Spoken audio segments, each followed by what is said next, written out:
നമസ്കാരം. അമേരിക്ക ഇസ്ലാമിക രാജ്യങ്ങളെ രണ്ടായിട്ട് പകുക്കുവാനുള്ള ശ്രമമാണ് നടത്തിക്കൊണ്ടിരിക്കുന്നത് എന്ന ആരോപണവുമായി വന്നിരിക്കുകയാണ് ഇറാൻ്റെ താത്കാലിക ഭരണകൂടമാണ് ഇത്തരത്തിലുള്ള ആരോപണങ്ങളുമായി മുന്നോട്ട് വന്നത്. അതായത് അമേരിക്കയ്ക്കെതിരെയാണ് ഇറാൻ യഥാർത്ഥത്തിൽ ആക്രമണം നടത്തുന്നത്, അല്ലാതെ മധ്യപൂർവേഷ്യൻ രാജ്യങ്ങൾക്ക് നേരെ അല്ല എന്നുള്ള വാദഗതിയുമായിട്ടാണ് ഇറാൻ മുന്നോട്ട് വന്നിരിക്കുന്നത്. ഈ രാജ്യങ്ങളിലൊക്കെയും അമേരിക്കയുടെ സൈനിക താവളങ്ങൾ ഉള്ളതുകൊണ്ടാണ് ഈ രാജ്യങ്ങൾക്ക് നേരെ ആക്രമണം നടത്തിയത്, അല്ലാതെ മധ്യപൂർവേഷ്യൻ രാജ്യങ്ങൾക്ക് നേരെയല്ല. എന്തെങ്കിലും തരത്തിൽ ആ ഒരു ആക്രമണത്തിൽ ബുദ്ധിമുട്ട് ഉണ്ടായിട്ടുണ്ടെങ്കിൽ ക്ഷമ ചോദിക്കുന്നത് ആയിട്ടാണ് ഇപ്പോൾ ഇറാൻ വന്നിരിക്കുന്നത്. എന്നാൽ ഈ ക്ഷമ ചോദിച്ചതിന് ശേഷം പോലും ഇറാൻ ഈ രാജ്യങ്ങൾക്ക് നേരെ, സൗദിക്ക് നേരെ ആയാലും ഖത്തറിന് നേരെ ആയാലും ഉള്ള ആക്രമണമൊക്കെ നടത്തിയിരിക്കുകയാണ്. എന്നാൽ ഈ രാജ്യങ്ങൾക്കുമായിട്ട് തങ്ങൾക്ക് യാതൊരു ശത്രുതയുമില്ല.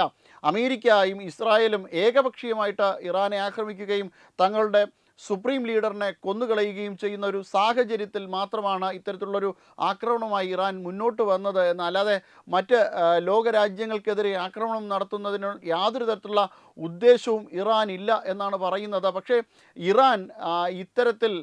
ഇറാനാണ് വലിയ പ്രകോപനങ്ങൾ സൃഷ്ടിച്ചത് എന്നുള്ളതാണ് വസ്തുത.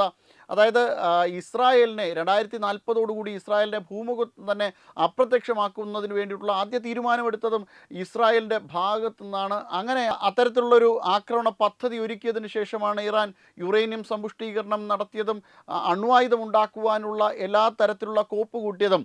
എന്നാൽ ഈ കാര്യങ്ങളെയൊക്കെ നിഷേധിച്ചുകൊണ്ടാണ് ഇപ്പോൾ ഇറാൻ സംസാരിക്കുന്നത് എന്നുള്ളതാണ് വസ്തുത. എന്തുതന്നെ ആയാലും ഇനി മധ്യപൂർവേഷ്യൻ രാജ്യങ്ങളിൽ കുറച്ച് നാളത്തേക്കും കൂടി സമാധാനം ഉണ്ടാകുന്ന ഒരു സാഹചര്യമല്ല ഇപ്പോഴുള്ളത്. യുദ്ധം ഇനിയും 2 മാസത്തിലധികം നീളും എന്ന ഒരു സാഹചര്യമാണ് ഇപ്പോൾ ഈ പ്രദേശത്ത് ഉള്ളത്.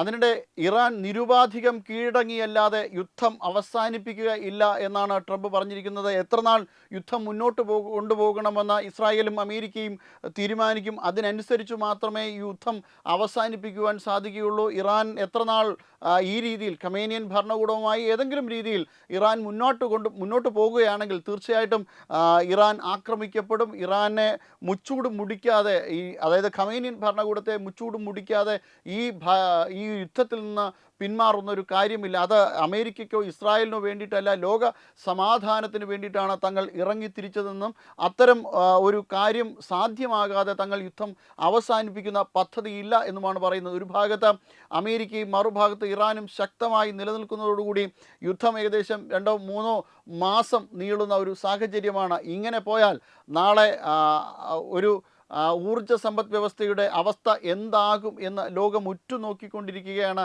തീർച്ചയായിട്ടും എണ്ണവില ഇനിയും ഉയരാനുള്ള സാധ്യതകളുണ്ട്. എന്തായാലും രൂക്ഷമായ വളരെ വലിയ പ്രത്യാഘാതങ്ങളായിരിക്കും ഈ യുദ്ധം തുടർന്നു പോയാൽ ലോകത്തെ കാത്തിരിക്കുക. Web desk Tatwamayi News. AIDS control society HIV AIDS സംബന്ധമായ സംശയങ്ങൾക്ക് 1097 എന്ന 24 മണിക്കൂറും പ്രവർത്തിക്കുന്ന ടോൾ ഫ്രീ നമ്പറിലേക്ക് വിളിക്കുക. വാട്സാപ്പിലും ഫേസ്ബുക്കിലും ഒക്കെ സ്റ്റാറ്റസ് അപ്ഡേറ്റ് ചെയ്യാറുണ്ടല്ലോ. HIV സ്റ്റാറ്റസോ HIV പിടിപെടാനുള്ള സാഹചര്യങ്ങളിൽ കൂടി അറിഞ്ഞോ അറിയാതെയോ കടന്നു പോയിട്ടുണ്ടാവാം. എന്ത് തന്നെയായാലും മുൻകൂട്ടി പരിശോധിച്ച് HIV സ്റ്റാറ്റസ് അറിയൂ. സൗജന്യ HIV പരിശോധനയും കൗൺസിലിങ്ങും ആരോഗ്യ കേന്ദ്രങ്ങളിൽ പ്രവർത്തിക്കുന്ന ICTC അഥവാ ജ്യോതിസ് കേന്ദ്രങ്ങളെ സമീപിക്കുക. നിങ്ങളുടെ സ്റ്റാറ്റസ് എന്തായാലും വിവരങ്ങൾ രഹസ്യമായി സൂക്ഷിക്കുന്നതായിരിക്കും.